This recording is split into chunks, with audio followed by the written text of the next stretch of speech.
আমরা বাইতুল মামুর মসজিদে মুসল্লিরা জুমার নামাজ পড়ে বাঁকড়া এয়ারপোর্ট মসজিদের জন্য দোয়া করতে দাঁড়িয়েছি। বাঁকড়ার গ্রামবাসী তাদের জামে মসজিদে গত শনিবার থেকে নামাজ পড়তে পারছে না। এয়ারপোর্ট অথরিটি তাদের গেট বন্ধ করে দিয়েছে। তারা প্রত্যেকটি নামাজ 5 ওয়াক্ত নামাজ বাঁকড়া গ্রামবাসী এই মসজিদে 130-35 বছর ধরে বরাবর পড়ে আসছে। হঠাৎ করে গত শনিবার, আজকে শুক্রবার, এই এক সপ্তাহ প্রায় সেখানে নামাজ আযান বন্ধ।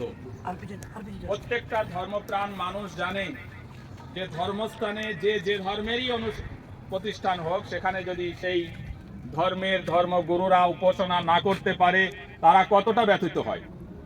শনিবার থেকে আজ শুক্রবার পর্যন্ত যারা মসজিদে যেতে পারেনি, নামাজ পড়তে পারেনি, আযান দিতে পারেনি, তাদের সঙ্গে আমরা সমান দুঃখী এবং ব্যথিত।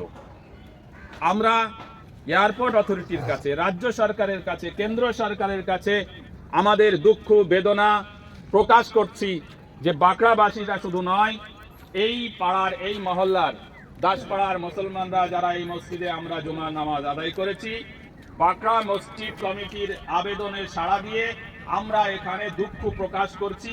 আমরা এই কালো ব্যাচ করে নিয়েছি এবং আমরা এটা দুঃখ প্রকাশ করার জন্যই, তাদের সঙ্গে সমব্যথী হিসাবে প্রকাশ করার জন্যই আমরা আজ এই প্রতিবাদ আমরা এখান থেকে জানাচ্ছি, অনুরোধ করছি যে কোনোভাবেই ওই মসজিদের পবিত্রতা নষ্ট না হয় এবং সেখানে 130-35 বছর ধরে যেভাবে স্রষ্টার উপাসনা চলছিল, যথারীতি সেই স্রষ্টার উপাসনার বৈধ ব্যবস্থা যাতে করা হয়, তাতে যেন কোনো রকম ছেদ না পড়ে, বিঘ্নত না হয়।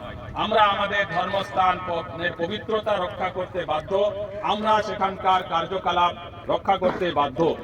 ধর্মীয় সুবাদে, দেশ এবং জাতি সুবাদে আমরা একত্রিত এবং সবাই আমরা সমব্যথী। আমরা চাইব না যে একটা মসজিদ জোরপূর্বক এয়ারপোর্ট অথরিটি মুসলমানদের থেকে ছিনিয়ে নেবে এবং বাঁকড়াবাসীদেরকে নামাজ পড়তে বাধা সৃষ্টি করবে। কোনো কারণ না দর্শে যেভাবে নামাজ বন্ধ করা হয়েছে, আজ সারা পশ্চিমবঙ্গে তার প্রতিবাদ হচ্ছে। मैं एयरपोर्ट अथॉरिटी से और राज्य सरकार से, केंद्र सरकार से हम लोग आज यहाँ से अपील करना चाहते हैं कि मस्जिद का गेट खोल दें और जैसे 130-35 साल से नमाज हो रही है, नमाज बराबर जारी रहे, किसी तरह की कोई रुकावट नहीं होनी चाहिए। आज तक बांकड़ा वालों ने कोई कानून की खिलाफ वर्जी नहीं की है। 130-35 साल से कोई एक वाकया ऐसा नहीं है कि बांकड़ा के मुसलमानों ने वहाँ कोई खिलाफ कानून काम किया हो। जैसे जैसे एयरपोर्ट अथॉरिटी इन लोगों से ताउन मांगते रहे, वो बराबर अथॉरिटी के साथ देते रहे। ये जरूरी बातें थी जो हमने कही। अब हम अल्लाह ताला से रुजू करेंगे कि अल्लाह तू ही हक को साबित करने वाला है और तू ही क्या मस्जिद का रखवाला है। আমরা আল্লাহর কাছে দোয়া করব, হে আল্লাহ তুমি এই মসজিদকে, তোমার ঘর তুমি রক্ষা করতে পারো, যাদের দিয়ে রক্ষা করা সম্ভব তাদেরকে দিতে।